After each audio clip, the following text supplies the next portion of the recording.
may menacé sax léeg-léeg ñu ne ma on a des sextapes de toi say vidéo dinañ ko génnee. man la ma leen waxoon y a une constance que j'ai ku am vidéo na nga génne. j'ai eu 18 ans j'ai eu 20 ans j'ai fait Paris j'ai fait Londres j'ai fait les États-Unis comme toute jeune fille de mon âge j'ai fait des photos d'art. man maa ko publié lii ñu dem nii ils sont allés le chercher sur mes réseaux sociaux. j'assume ma féminité j'assume ma modernité. léegi nag amul lenn loo xamante ne ni man. En tant que femme, je l'ai fait di ko réccu. Tous les actes que j'ai posés en tant que femme, je les assume. Si une femme qui assume ses positions, ses postures, mais aussi ses défauts, ça dérange des gens, je vais déranger longtemps et c'est tout. Je vais déranger longtemps. Ces photos-là, je les ai faites dans un cadre ou dans un milieu qui est différent d'ici. Nañuy nangu ne tamit parfois dañuy tukki nekk dans des milieux différents. Il y a des gens, on est dans le monde de la modernisation. Moi, je peux parfaitement vivre à Dakar comme je peux être aller au Fouta, mais bu ma demee Paris, je m'adapte assez facilement. Donc ça nañu ma koy nangul. ne photo yooyu kenn génnewu ko man maa ko publié. ku la ko nangul boo ko faale. Marcel tu as rapidement il nous reste 2 minutes. mais yaa tey ku la ko nangul affaire am la yaa tey. waaw xaaral ma yeggali est-ce que tu t'es soutenue en tant que femme? Je suis pas soutenue parce que xam nga aujourd'hui la problématique c'est que aujourd'hui les gens disent que dafay défendre Adji Sarr président daf ko jox xaalis wala nguur gi daf ko jox xaalis donc kaay leen ñu xeex ko. Parce qu'aujourd'hui, dans le mouvement des féministes sénégalais, il y a une chose, c'est que dafa am ñu bari ñu féete. C'est ça. Nañ ko waxte dee. Même la ministre de la Femme ne m'a pas soutenue. Mais celle-là, moi, c'est pas la peine, moom. Celle-là, elle fait partie quand il y a eu une vague d'attaque, on peut m'attaquer parce que j'ai soutenu Adji Sarr et que je la soutiens. Je ne dis pas qu'elle a raison.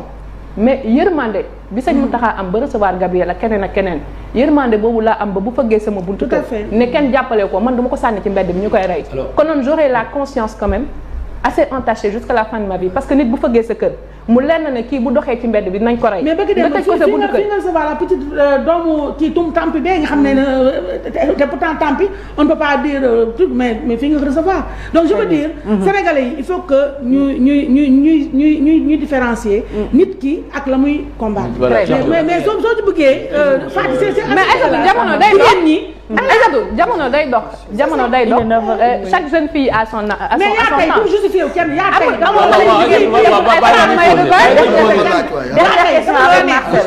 yaa tey fii gën a garaaw moo fi ne fii ay ñu war a seen yaram ñu ngi fii léegi ñu nekk ay star di filmé wu Marcel yaa tey ku la laal nga woo ma yaa tey.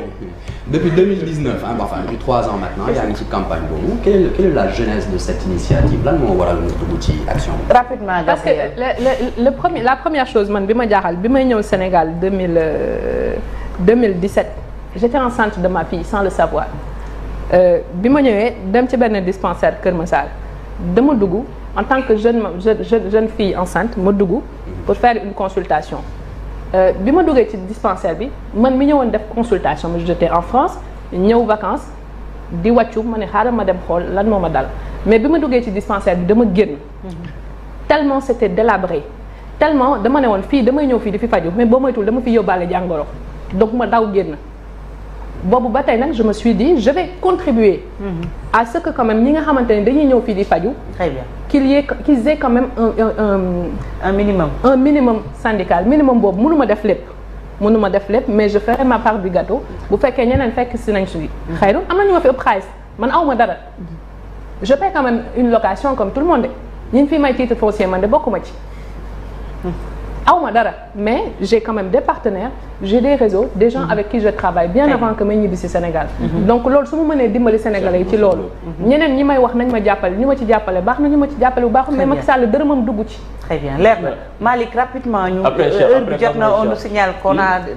voilà yeneen émission léegi rapidement Malick waaw Gabriel est-ce que benn instant aussi nekkuloo victime ci position ak yenn causes yi nga xam ne yaa ngi koy défendre lu ci mel ni l'avortement médicalisé ak yu mel noonu est-ce que du loolu tey moom moo la jural ñenn ñi sax di am benn gis-gis bu ñuy am ci yow wala incompréhension bu ñuy am ci yow ak yi tamit ak yelleefu ñi nga xam ne mooy borom ñaari tur yi.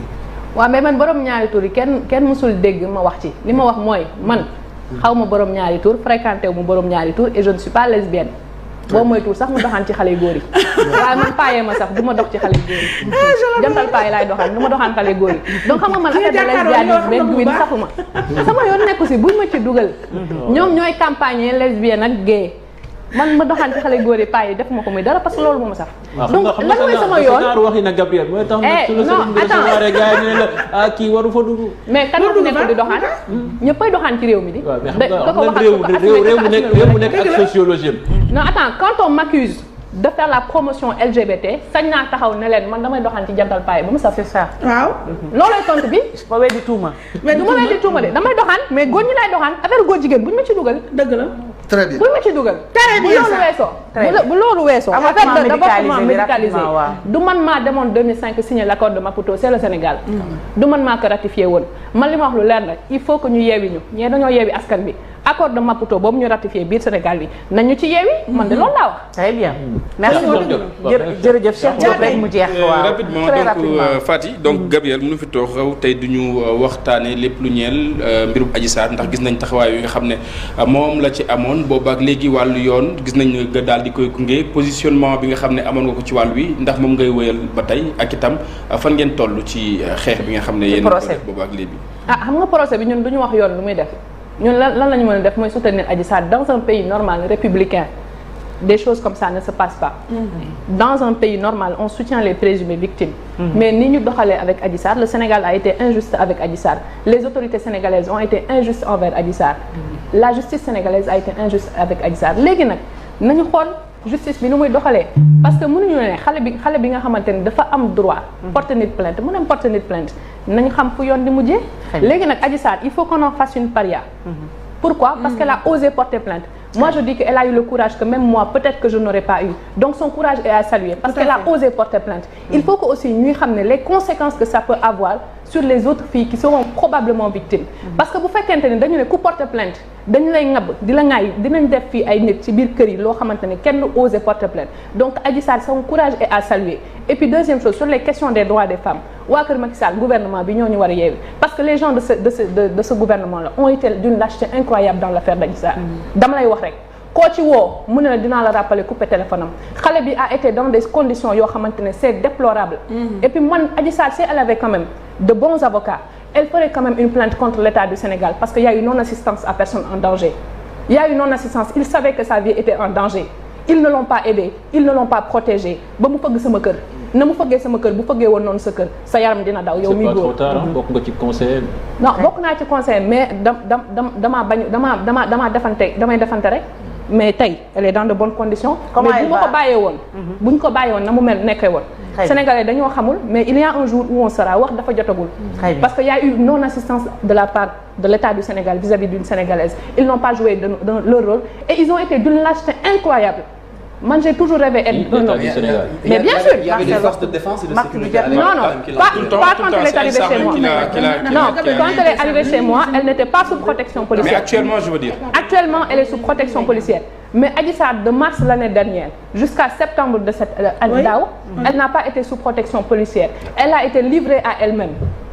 Elle a été livrée à elle-même sans lekk sans naan ñu seetaan xale bi koo ci wax jàppaleel xale bi mu fay téléphone am di daw lâcheté mënul daw loolu te bu ñu yéegee naan on gère ils ne gèrent rien du tout ils sont d'une lâcheté incroyable bu ma doon judd juróom-ñaari yoon jigéen laa judd ndax ñii wane nañ les hommes il y a des hommes lâches et ils n'ont pas leur place dans un état parce que un état doit être fort des hommes doivent être forts ils ne doivent pas être lâches comme ils l'ont été te loolu rek lañ fi nekkee lâcheté rek lañ fi nekkee il faut le confier à des hommes forts, pas à des hommes lâches. te bu loolu weesoo nee na Gabriel kat du dugg Touba dinaa dem màggal. il y a des hommes forts quand même.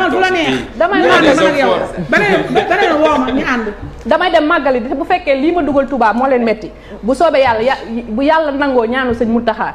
at bu nekk dinañ dugg Touba wàccee ko fa nekk. Mbàkke Bàlla mi ngi nii jërëjëf merci am na buy dem Tivaouane am na buy dem feneen. dinañ fa def fa teraanga. ñu ànd incha allah.